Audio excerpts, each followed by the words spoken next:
What's going on, everyone? Instant match reaction. I don't typically do stuff like this because I've got responsibilities, as they say, but I'm able to kind of duck out and get something done because wife and son are at the hairdresser. Um, hey, whenever you can get an opportunity, take advantage of it. So, um, all right. Thoughts on the match? EFL sloppy game in many respects. Just a grinder. Farke. If you saw my halftime comments, I talked about his subs, and I didn't think he got the subs spot on. I'll get into more on that a little bit later, but I think he got the tactics wrong. Up a man. There were times where we just didn't seem to have control of the game, and when you're up a man, I really think that you need to have at least that kind of like chokehold of like we are in control of this game, have no illusions, and that didn't happen. Um, yeah, it was what, the 80th minute before we really got a sub. The ref was just continuing to have an embarrassing game. He always wanted little conferences. You come over here, and I got to tell you that it just really inserted himself into the game, unfortunately. But look, on the balance of play, like Leeds United deserved all 3 points, so we got it in the bag. Cree was really the one player in the second half that was thinking and was still dangerous, but also had moments of control with like controlling the game, able to like pick when he went forward and then also pass the ball to the side or the back if he needed to, and just was calm. Cree was the one player that really breathed confidence. Ruter got in some dangerous positions, but my gosh, he just couldn't put that ice cold finish on it. So Ruter off with his finishing. Pascal, I think, off in the first half with his marking and his ability. You're allowed to have an off game. I think we have a full week to lick our wounds and get back into the mix. Other thoughts? Can we please, in my fandom, can we please make these teams pay from a set piece? We just never seem to have. It's in and around the box, and we ask a question of the goalkeeper or even the corners. Like it just, we get these, we really need ideally like at some point to have. I mean, I know Sam Greenwood could shape a ball, and Rafinha, but I would just love to at some point make a team pay from a set piece. It's just we had opportunities in the second half to put this game away, but it just really, you just let them off the hook from the set piece. I think Farke with the set piece with the subs, it's like dragging on and on and on and on. We never saw the subs. Everybody's calling for Nanto on. Three of you in the building, smash the like if you could. Small channel, big impact.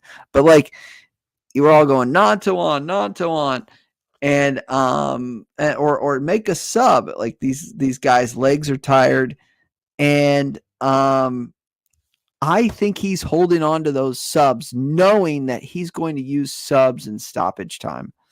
As a time wasting tactic, because when it gets on the whatever 96 94th, whatever they've called for in the minute, in the stoppage time, that they're going to get pressure from the fans to call the game.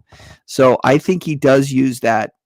If it's close, he's waiting a little bit further to call the subs on. So all in all, I have to say I think Farke got it wrong in the second half. It's hard to say because we picked up all 3 points, but I thought he got outmanaged. There was an opportunity to drop points there, and I felt we should have better control of the game in the second half. Up a man. Bamford's hair is less horrendous than the corner flags last two matches. Hey, I won't say anything about the corner flags, but yeah, Marshall Mathers, aka Slim Shady, he just doesn't have the skin. Like he's like me. He's a white, pasty northerner. I'm not saying you got to be in the tanning beds to dye your hair blonde. I know Foden does it, but he's in his 30s. He's got a daughter. It's like, come on, man. What are you doing? And he just looked, his hair looked so shocking against the nape of his neck. I mean, he looked like, I thought he was wearing some sort of hoodie or something. It was all like the color of this wall. Like, I looked at Bamford, it was just an outline of, of that shape. So, yeah. Bamford, what are you gonna do? I just shocking. But hey, I was like, you know what? Rub his hair up if he scores a goal, but it didn't happen. Archie, man of the match. Oh my god, said it in the halftime talk. Back the truck up for Archie. I want one more year, Archie. Put him in the midfield where his position is. I got to see another year of this kid. He's very cool. He is very cool and throws himself around a little bit in terms of not afraid to mix it up in the headers. Just would love to see this kid. He's going to have a long career, and it's going to be fun to watch him. Do his thing. And am I right? He could be playing for England or Scotland. He's got his choice. I'm sure he'll be in England, but I think it's his eligibility might be up in the air still. I think the Scots are trying to make a little bit of a pitch to him. Maybe I'm wrong. Would be a super weak referee if he let the fans dictate the time. Yeah, well, this guy was weak. Gulf Coast, Florida man of the Gulf Coast. This guy was he was weak. I thought he was having a howler a little bit. So Kenneth says Wisconsin for me. I'm not sure what still Wisconsin. Oh, you guys are chatting back and forth. So yeah, that's really my thoughts post game. I mean, what a game. The two goals in reflection that we have to really talk about are Meslier making a mistake and then not being able to mark on a set piece. I thought marking the center, their number 9 was a little bit of a troubling. There were moments where Rodon got really high up the pitch, and even Kamara got very high up the pitch, but all part of his tactics. And I think Farke, if the teams were evenly matched, if I'm being super critical of Farke, I think he got out-coached, out-managed in the second half by Carrick. Up a man, we need to have a little bit more control of the game where they don't think that they're going to get back into it. We were trying to search for that fourth, but in the meantime, they hit the post. They hit the post. That was we got lucky. Let's call a spade a spade. There's many, we got off the gas a little bit. And if the 3 goals that we conceded were down up a man, just a howler by Meslier, and then a set piece. I mean, we would have let them off the hook. So I think there still needs to be a little bit more ruthlessness in this side, but all in all, a good game. I will say, yeah, it's crazy how well the midfield did after losing a man. Yeah, they were picking their opportunities to go forward, but I just feel like we should have. It's harder to break teams down, right, when they're in 2 banks of 4. Boro's quality, yeah, they were shipping a lot of goals. I mean, they shipped 3 goals before halftime. So, look, all 3 on the bag. Let's take a peek at the standings. I think everybody in and around us won, but let's take a peek at where we're at here. Swansea 1-1 at Huddersfield. Birmingham 0-0. I'm sorry, Swansea hosted Rutherfield, but Birmingham 0, Rotterdam 0, Ipswich 2, Coventry 1. They I haven't. When's the last time Ipswich got a clean sheet? I'm just saying. I don't know when it'll happen, but I do think that they will drop more points. Maybe I'm wrong in that, but they do keep winning at the same time. Plymouth 2, Stoke 1. So points for Plymouth. Birmingham 0, Rotherham 0. So a draw there.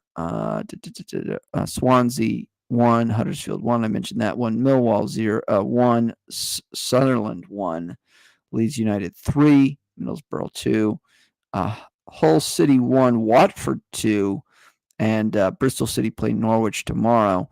Let's look at the standings after the games. Leeds United currently sit in third still. The only team in the top 3 not to lose. Leicester City sit atop the league at 46 points. Ipswich Town sit in second at 45, still 1 point behind Leicester City. And then there is a little bit of a drop off from Leeds United at 38 points. We are still 7 behind Ipswich. Southampton 1 behind us at 37 points. West Brom at 32. So they are 6 behind us. So really, and then Hull City are in that 6th position, final playoffs position at 30 points. So we were 8 points clear of kind of the 6th position in the playoffs, and we are 7 points to the automatic position. So really right in the middle. Let's look at who Ipswich have next. Ipswich have, and this is where I think actually Ipswich's schedule gets a little bit tougher after their Millwall and Coventry win. They have Boro. They have a big game, and Boro is hosting that game next week, Saturday, December 9th. Let's see who Leicester have.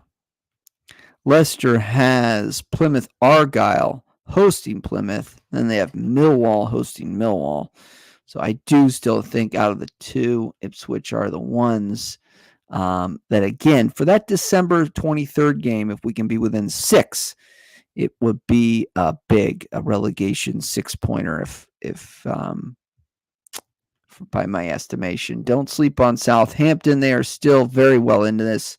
We've got Southampton playing Watford at Watford Saturday, December 9th. So that's really the top 4. Of course, Leeds, I believe that we get a little bit easier. Blackburn Rovers at Blackburn. We have to break the curse of this forsaken away kit. My blood pressure can't take the playoffs, says Kenneth. Yeah, we have to break this away kit, alternate kit, whatever this bloody curse is. We have to break this and get all 3 points in one of those 2 shirts next week if it is going to be that. I don't believe we can be in the whites, but we'll see. Either way, some point this December, we have to break that whatever it is, curse, mojo, juju. Up the whites, Leeds. Till next Saturday.